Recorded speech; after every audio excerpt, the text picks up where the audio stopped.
Well, we're back with Kevin. Let me ask question number 5. How can couples prioritize spending time together even when, it's just crazy, busy schedules, kids, competing demands, everything is begging for their time. How do couples make time for each other?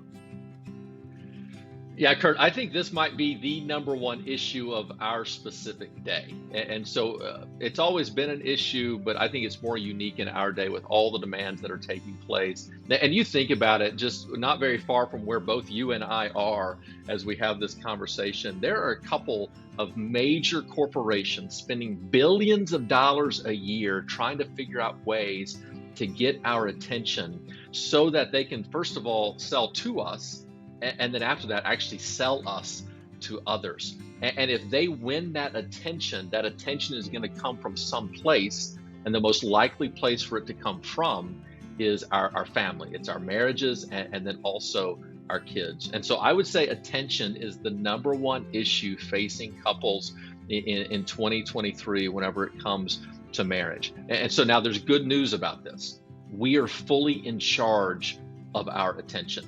We get to choose where it goes, but there's bad news regarding this. If we are not intentional about directing our attention, it will not go to the places that we desire. It will go to the places that other people desire for us, and others do not have our best interest at heart. They're trying to use us for their own well-being. And so I think it begins with an awareness that this is a unique challenge in the day in which we live, and it is probably the number one battle that we need to work on.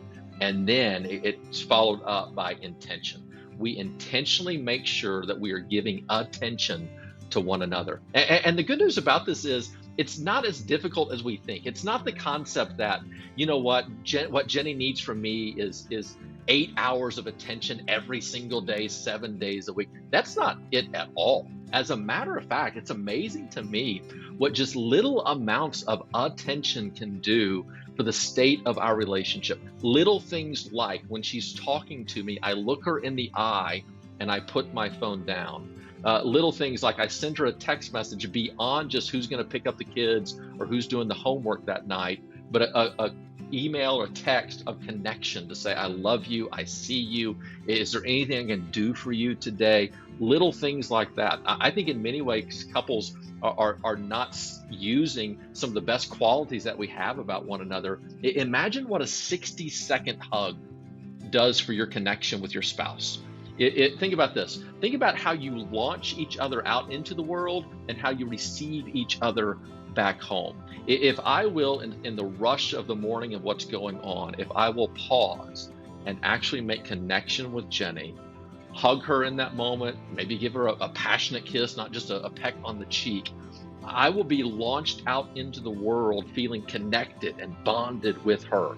And then we spend our days apart, no doubt. Whenever I come back from my day, she's ending her day at her office here at the house. I'm ending my day at the office at the church. How do we then receive each other back home in that moment? You think about a small child and mom or dad go off to work and they're gone all day. And when that 2, 3, 4-year-old hears the car pull into the garage, they get all excited. They run to the door and the mom or dad picks them up and hugs them and maybe throws them up in the air. None of us think that's unnatural. You know what's unfortunate? We think those kids need that because they're small children. And we assume that when they grow up, they grow out of it. We never grow out of it.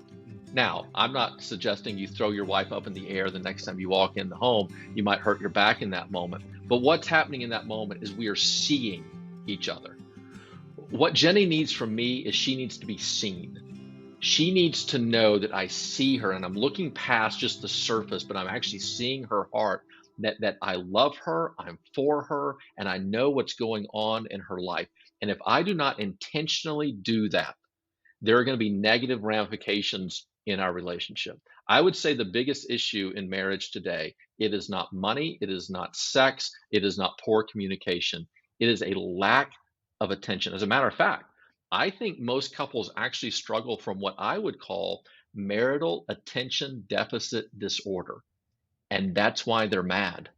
They're mad and they're actually protesting. Sue Johnson's going to say this. Sue Johnson's going to say that most fights are actually protests of attention.